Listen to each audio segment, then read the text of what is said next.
Hello everyone, welcome back to my new video. कैसे हो आप सभी लोग?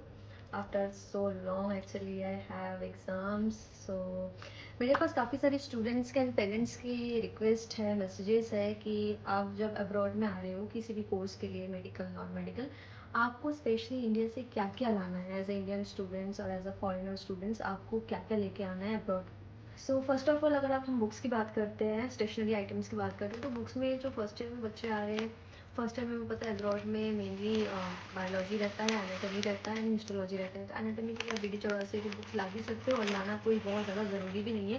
पीडीएफ भी अवेलेबल होता है, उससे भी आप पढ़ सकते हो। प्लस यहाँ पे हर एक यूनिवर्सिटी में लाइब्रेरी अवेलेबल है, वहाँ से आप बुक लेके पढ़ सकते हो। सेकेंड थिंग जो आपको खरीदना है वो आपको एटलास खरीदना है। एटलास इंपॉर्टेंट है, जो आपको आपका पूरा होल मेडिकल लाइफ जर्नी में काम आएगा। तो एटलास का जो भी करंट एडिशन है आप वो बुक खरीद सकते हो। हिस्टोलॉजी के लिए भी आप बुक ले सकते हो। बाकी सारी चीज़ें नॉर्मली हम लोग पीडीएफ यूज़ करते थे। सेल्फ अगर आपने कोई कोचिंग ज्वाइन कर रखा हो तो उस कोचिंग की नोट्स एंड मटेरियल्स को आप यूज़ कर सकते हो, दैट्स ऑल। नोटबुक में आप 2 या 3 से ज़्यादा नोटबुक मत लाना, क्योंकि लगेज का भी इशू रहता है। स्पेशली हम बात करते हैं सर्बिया की, तो सर्बिया में नोटबुक वगैरह थोड़ा कॉस्टली है। तो आप कोशिश करना कि इंडिया से आप लेके आओ। पेन वगैरह भी यहाँ पे सारी चीज़ें ऑलमोस्ट डबल ट्रिपल प्राइस में मिलता है। तो आप जो भी स्टेशनरी आपका आइटम्स है वो आप इंडिया से लेके आओ। अगर कुछ बाई चांस भूल जाते हो तो you can buy from here only, no issue about that. बाकी फिर हम बात करते हैं आपकी इलेक्ट्रॉनिक्स के। बहुत सारे बच्चे ये पूछते हैं कि लैपटॉप और आईपैड मैंडेटरी है। देखो, फर्स्ट ईयर में ऐसा ज़रूरत नहीं पड़ती इन सब चीज़ों की, but still if you have laptop, iPad और anything you can use on it. But आपको नया जाके स्पेशली जाके कुछ खरीदने की ज़रूरत नहीं पड़ती है फर्स्ट सेकेंड ईयर में। इंडिया से अपना सारा सामान इलेक्ट्रॉनिक्स का भी आप ले आना। एडाप्टर, यूनिवर्सल एडाप्टर जो है, मस्ट आप कैरी करना उसको। तो वो बहुत इंपॉर्टेंट है। इंडिया में बहुत इजीली 100 और 200 में मिल जाता है। यहाँ पे इसलिए लोग अगर आपको 15 यूरो 18 यूरो के आसपास मिलेगा। एंड प्लस डाटा केबल्स वगैरह, जो भी आपके गैजेट्स के आपके नेसेसरी डाटा केबल्स है, वो सारे इंडिया से परचेज़ करो तो बेटर है। बहुत सारे लोग ये सोचते हैं कि हम बाहर से ले लेंगे तो हमें चीप पड़ेगा। नहीं, यूरोप के अंदर हर एक चीज़ महंगी है। सो आप प्रेफर करना आप इंडिया से लेके आओ।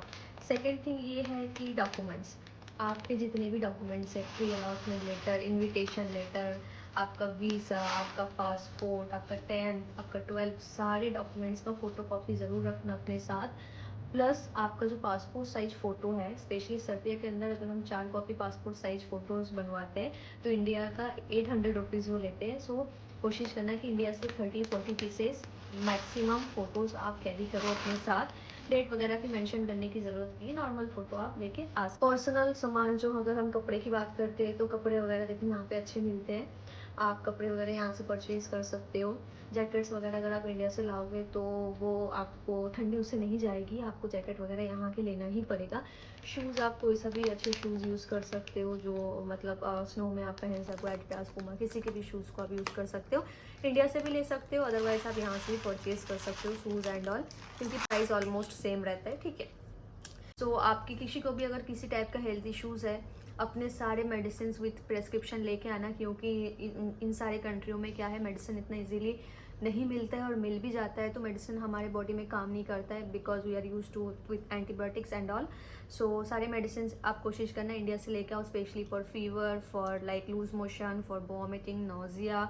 अगर किसी को कुछ सीवियर प्रॉब्लम है तो उसकी मेडिसिन कैरी करना एडवांस आप। हाँ, यहाँ पे क्या होता है, अपार्टमेंट में सारी चीज़ें मोस्टली अवेलेबल होता है। मेरे लास्ट वीडियो में आप लोगों ने देखा होगा अपार्टमेंट टूर, उसमें आपने देखा ही होगा सारी चीज़ें अवेलेबल है। ब्लैंकेट एंड आपको पिलो, ये सब लाने की कोई ज़रूरत नहीं है। बस आप अपना एक बेडशीट कैरी कर सकते हो और आप पिलो कवर वगैरह कैरी कर सकते हो। बाकी सारी चीज़ें यहाँ पे अपार्टमेंट में खुद ही मिलती है। अब हम बात करते हैं कि यूटेंसिल्स के बारे में। यूटेंसिल्स भी, कुकर यहाँ पे मिलता नहीं है, तो specially you have to buy one cooker. Plates वगैरह यहाँ पे भी मिल जाता है, अगर आप इंडिया से लेके आना चाहते हो तो आप लेके आ सकते हो। Special and very important thing, आपको मसाला बहुत अच्छे से कैरी करना है। लाइक आपके पास 7-8 एटलीस्ट 1 साल का मसाला स्टोरेज में होना चाहिए। जो भी हम लोग यूज़ करते हैं, हल्दी, मिर्ची, क्यूमिन, कोरिएंडर, सारे पाउडर्स, जो भी हमारे एसेंशियल्स मसाले हैं, उसको आप कैरी करना। अरहर का दाल यहाँ पे नहीं मिलता है, आप अगर दाल खाते हो तो दाल कैरी करना। लाइक जितना हो सके आप खाने पीने की चीज़ें अपने लगेज में लेके आना, क्योंकि कपड़े वगैरह देखो आपको यहाँ पे भी मिल जाएगा, बट जो खाने पीने की चीज़ें हैं ना वो आपको यहाँ पे नहीं मिलेगा। यहाँ कोई मिठाई नहीं मिलता है, कोई स्नैक्स नहीं मिलता है, कोई नमकीन नहीं मिलता है, कोई मसाला नहीं मिलता है। सिर्फ यहाँ पे चीनी और नमक, आटा ये सब मिलेगा, मैदा मिलेगा, इसके अलावा कोई भी मसाले यहाँ पे मिलते नहीं हैं। तो ये सारी चीज़ें जितना हो सके आप अपने अकॉर्डिंग कैरी करना। चाहे आप कहीं पे भी जा रहे हो, चाहे आप रशिया जा रहे हो, जॉर्जिया जा रहे हो, किर्गिस्तान, कजाकिस्तान, उज्बेकिस्तान, कहीं भी जा रहे हो, आप कोई भी कंट्री में जा रहे हो, आप मसाले कैरी ज़रूर आपको करना है। स्पेशली अगर यूरोप में आ रहे हो तो यूरोप में आपको हर एक इंडियन सामान कैरी करना पड़ेगा जो आपको ज़रूरत है। रशिया वगैरह में फिर भी इंडियन स्टोर्स अवेलेबल है तो वहाँ पे चीज़ें मिल जाती है, पर यूरोप के अंदर बहुत मुश्किल है चीज़ों को मिलना। सेकेंड थिंग है कि यह कार्ड, देखो मेरा पर्सनल सजेशन ये रहेगा कि एक डीसीबी का बैंक है इंडिया में, वहाँ से आप नियो कार्ड पहले ही बना लो, क्योंकि यहाँ पे जब हम, बहुत सारे बच्चे बोलते हैं कि हम SBI यूज़ करेंगे, एक्सिस करेंगे, HDFC करेंगे, बट सारे कार्ड से यहाँ पे चार्ज कटता है और अप्रॉक्सीमेटली 800-900-1000 तक चार्ज करता है पर ट्रांजेक्शन। सो बेस्ट यही है कि आप DCB का कार्ड बनाओ नियो का, वो स्टूडेंट्स के लिए up to 7 lakh free of cost रहता है, उसमें कोई चार्जेस नहीं कटते। लाइक मैं जब फर्स्ट ईयर में यूक्रेन गई थी तब वहाँ पे भी मैंने यही कार्ड यूज़ किया, फिर मैं जब स्पेन में, हंगरी, ऑस्ट्रेलिया वगैरह गई थी तभी भी मैंने ये कार्ड यूज़ किया। तो ये कार्ड ऐसा है जो वर्ल्ड में हर जगह चलता है without taking any kind of charge. So this is best for you guys, this is my suggestion. Second thing ये है कि कोई भी कंट्री में आप जा रहे हो, लोकल करेंसी इंडिया में मिलना पॉसिबल नहीं होता है। या तो यूरोस कैरी करो या तो फिर US डॉलर कैरी करो, दोनों में से कोई भी करेंसी कैरी करो। बैंक अकाउंट जो है आपका यहाँ पे आने के बाद खुलेगा, आप जो भी कंट्री में जा रहे हो, यहाँ का आपको इंटरनेशनल, डोमेस्टिक दोनों कार्ड मिलता है। बट इंडिया से उसमें भी पैसे ट्रांसफ़र करने में सम अमाउंट उसमें कटते हैं, डिपेंड करता है कि आप कौन से बैंक से अपना ट्रांजेक्शन करवा रहे हो। बैंक अकाउंट पे यहाँ पे फ़ोन पे, गूगल पे, पेटीएम ये सब कुछ भी नहीं चलता है, स्पेशली यूरोप के अंदर। तो इन सब के भरोसा बिल्कुल भी मत आना। ये मत सोचना कि यहाँ पे कैश निकाल के आप किसी चीज़ के लिए पे करोगे, लाइक मेडिकल इंश्योरेंस, ब्ला ब्ला थिंग्स, बिल्कुल उस चीज़ के भरोसे मत आना। जो भी चीज़ें हैं, अगर आपको कहीं यूनिवर्सिटी में कोई भी चीज़ के लिए पे करना है वो आप बिल्कुल कैश लेके आना। 2600 यूरो तक कैश आप ला सकता है, एक बच्चा 2600 यूरो अपने वीज़ा पे फर्स्ट टाइम ला सकता है विथ बिल। तो 2600 यूरो बहुत इजीली आप ला सकते हो। एकोमोडेशन, यहाँ पे मैंने एकोमोडेशन के ऊपर भी एक वीडियो बना रखा है।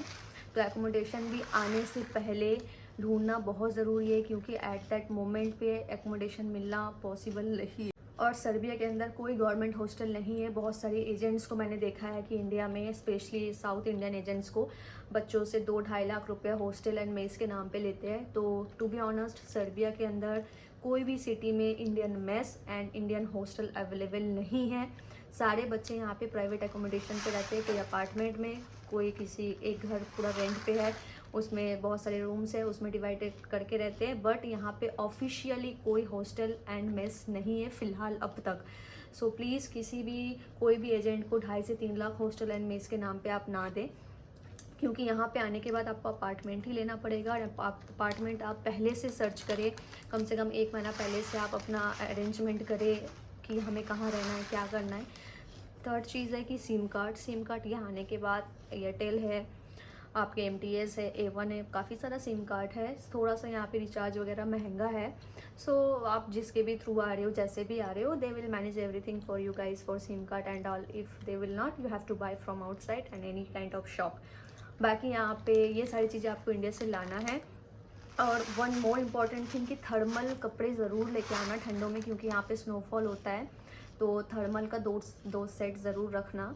बाकी कपड़े वगैरह यहाँ पे मिल जाता है, आप चाहो तो इंडिया से बाय कर सकते हो। शूज़ वगैरह 1-2 ले आना, पर प्रिफर करना कितना चीज़ें आप इंडिया से लेके आ सको।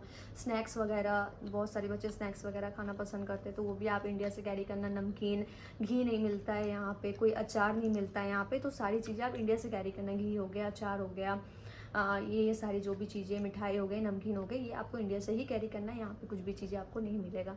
बहुत जल्दी मिलते हैं नेक्स्ट वीडियो के साथ। Thank you so much for watching. Svi su doktori. Kaži im da nećemo kući.